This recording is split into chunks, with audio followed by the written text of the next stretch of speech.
Aladdin and His Wonderful Lamp, Chapter 1. Shahrazad tells her story.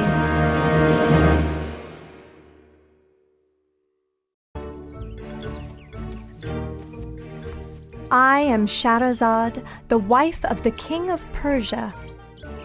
I am not the king's first wife. Oh no, he has had hundreds of wives. I will explain. For years, each and every day, the king would marry a beautiful young woman. Then, the very next morning, he would order her to be killed. The people in the kingdom became very angry at this. Mothers and fathers cried, and all the young women shook with fear. No one wanted to marry the king. But, unfortunately, a king may do whatever he wants. One day, it was my turn, and I became his bride.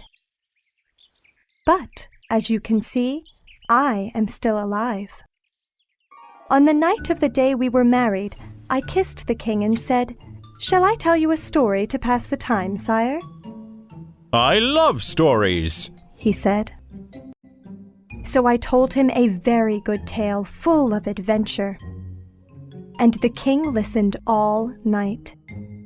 When I came to the end of the story, the king clapped his hands and said, "Oh, what a fine story! Please, tell me another one right now."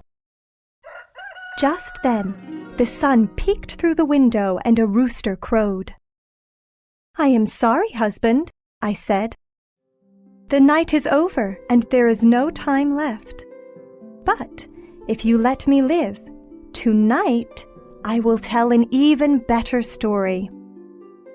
So the king did not kill me that day. That night, I told him a very long story. It was so long that when morning came, I was not finished. The king had to spare my life again so that he could hear how the story ended. So it has gone on night after night. At sunrise, he lets me live another day so he can hear another exciting story. Would you like to hear one of the king's favorite stories? Yes? Then I will tell you all about Aladdin and his wonderful lamp. Long ago, a poor tailor lived in a faraway land by a great sea. This tailor had a son named Aladdin, who wanted to do nothing but play. When Aladdin was 10 years old, the tailor said, "Son, you must learn a trade. I will teach you to be a tailor like me." "I don't want to work," Aladdin grumbled. Every time the tailor turned his back, Aladdin would run out the door to play. "Come back!" the tailor called, but the boy would not obey. Aladdin's father was so sad that he became ill. He soon died of a broken heart. Aladdin and his mother were alone in the world.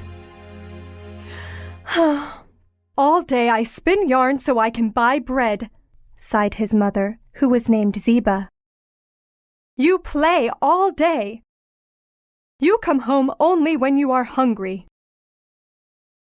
And that is how things remained until Aladdin was 17 years old. That year, a stranger named Maghrib came to the city. Nobody knew that Maghrib was a magician. That was his secret. One day, Maghrib was watching the children who played in the streets. His pale eyes shone beneath the hood of his dusty robe. He pointed to Aladdin. "Who is that boy?" he whispered to a nearby child. "Who is his father?"